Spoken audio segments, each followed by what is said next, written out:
annotated bibliography today, which causes a lot of people a lot of trouble, so I thought I would just go ahead and make a quick video to explain how this assignment works and a little bit about what we're going to be doing with it. So I'm going to show you on the screen here first an example of how I would kind of approach this assignment. So we're going to talk about a topic none of you chose, which is deterministic screens, which is an idea by Kenneth Burke that I'm a really big fan of.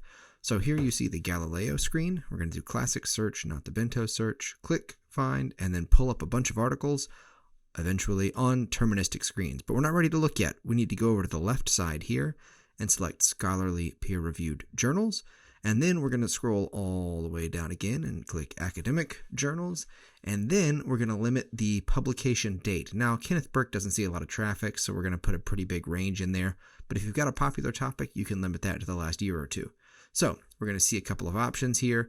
And because we have limited by PDF full text, any of these options, we have access to the whole article. We can look at it straight away, and that's all well and good. But this isn't the only option. Actually, let's check this one out really quickly. This looks really interesting to me. It's not what we're going to do for our sample today. But here's Google Scholar, which is at scholar.google.com. This is another great resource. Sometimes it will show you articles that it wants you to pay for. Don't pay for them. Just look for them back on Galileo.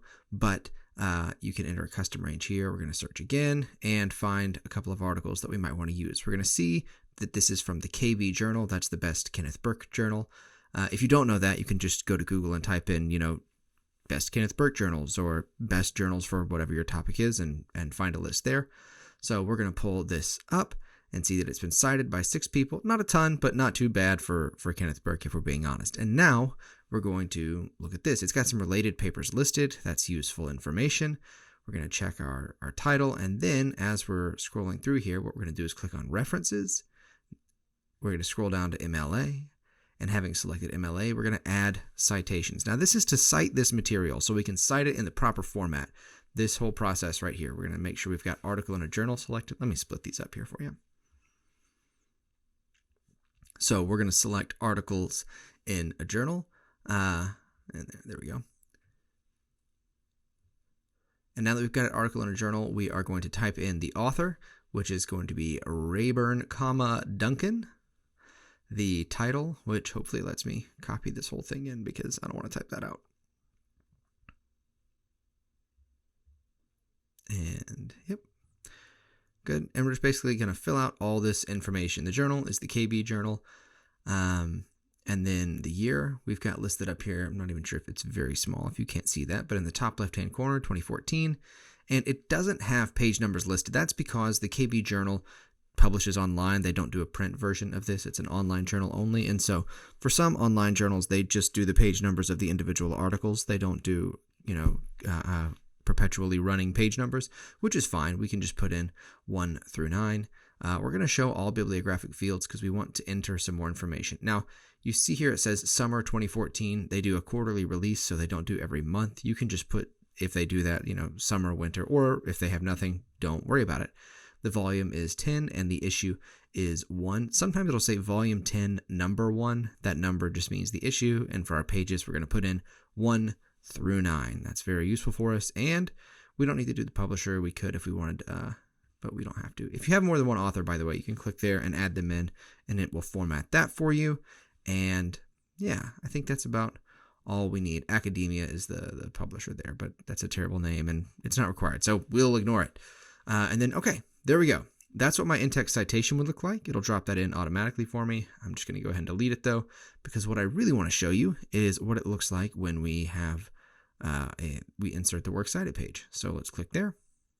And that is the whole Works Cited formatted for us correctly. Look how beautiful it is. We're going to convert this to a static text so that we can go type in it. Otherwise, it's a dynamic text that has all sorts of formatting issues. But when we're doing the annotated bibliography, we have this citation. The next thing we do is we write in a summary of the source and our analysis, or if you prefer an application for your specific paper of the source. Those two things, right? So you have citation, you have summary, and then you have analysis or application. And you'll do that basically over and over again. So now that we've got that, I already pre-read this article to make sure that it was, okay for this, but I want to take a look at it with you. I wouldn't just go out and read the whole article first. I would check the abstract. I would check the conclusion, see what they had to say. I would then go and I would look at all their major headings to see sort of what the layout is. When you're reading academic articles like this, they can get a little bit tedious and a little bit in the weeds, right? Especially as it relates to methods and methodologies. That stuff is useful information, and it's something that you should read, especially if you're planning on doing your own studies. But for your own purposes, you don't have to. So another thing I might do at this point is go look up at the. I'm drawing a complete blank. Why? I need to reboot my brain. What's it called? One moment while I do that. The other thing that we could look up is the rebooted Stanford Encyclopedia of Philosophy. So if we're looking at the Stanford Encyclopedia of Philosophy, they have tons of great stuff. We can type in deterministic screens, and it's not there. We typed it in right? Okay, let's look on the actual page. So type in deterministic screens or Kenneth Burke here. They don't even have a page on Kenneth Burke. I can no longer in good faith recommend the Stanford Encyclopedia of Philosophy. I'm deeply offended by that. Deeply. Okay, so go to the KB Journal instead. That's fine. At the KB Journal, what we're going to do is we're just going to see what people are saying this year in the most recent issue, or 2021, about Kenneth Burke, see what is, if there's any more, related information that's from something more recent than 2014. And there's a couple of things that are kind of interesting here. The one that I think is particularly interesting is down there at the bottom, and it is Scientific Rhetoric, Kenneth Burke's The War of Words and the Detection of the Conscious and Unconscious Biases of the Mainstream News Media. I think that's an interesting title, and so we'll probably check it out. It may not be related specifically to deterministic screens, but it may be, and that would be my next source that I'd start looking at. But anyway, this is the one we've got for now, and so let's talk about what this says and how that would transfer into my annotated bibliography. So what this article is talking about is information visualization and deterministic screens. Brief overview of deterministic screens. Basically, you have a set of words that you use, and while those words seem neutral, any sort of words that you use to describe stuff kind of determine which outcomes will or won't, obtain, which things you can conclude or which things you can't conclude. So to put this as one way, if I use a word like a fact, if I say, now the facts are, or scientists say, right, these words, because they draw on the authority of the idea of a fact or the authority of someone who is a scientist, then it's not I'm not going to be using them to degrade my point. So even though they may not have any actual relation to my point, or the facts may not be that simple, or I might be misrepresenting them, or the scientists may be terrible scientists who are paid by tobacco companies or whatever, I'm borrowing those words to produce a conclusion. And it's not only a conclusion in my listener. If those are the words that I myself use to describe this information, then it determines to a degree what my potential outcome, in my opinion, of that will be. So the language that we use to describe something isn't neutral language. It's not something that is just this or that and it doesn't matter. When we describe something in a certain way, the words we use, that predicts the outcomes that we'll have, that it predicts the opinions that we'll have, right? And so this is a deterministic screen, a critique of visualization, information visualization, specifically this assignment that these educators have for an infographic, which was all the rage, a couple of years ago. It's gone out of fashion a little bit now, but a few years ago it was infographics everywhere. This is the way to teach people stuff. And the problem with infographics, this article says, is that infographics present things as though they are simple facts, right? And that is the purpose behind them, is to take this very real problem of so much information that we feel overwhelmed and displaced by it, and to reduce it down to something that's simpler for us. Of course, that's true, but the issue there is that sometimes you can reduce something too much, right? You might represent something as factual or simple when in fact it's not. And I think you can see this a lot of the times whenever there's something that kind of goes viral on the internet for whatever reason that is a simple issue, it seems. And then the response, which of course never goes quite as viral, is basically, yeah, there's nothing, objectively false in any of these statements, but the whole truth is a lot more complicated than that, right? And so that complicated truth is not nearly as popular. It's not nearly as easily disseminated. And especially with information visualization, like the infographics that they have here, it's problematic because the simpler version is going to be more popular, but is also going to be less accurate, and it can hide bias behind this guise of fact, this guise of very simplified fact.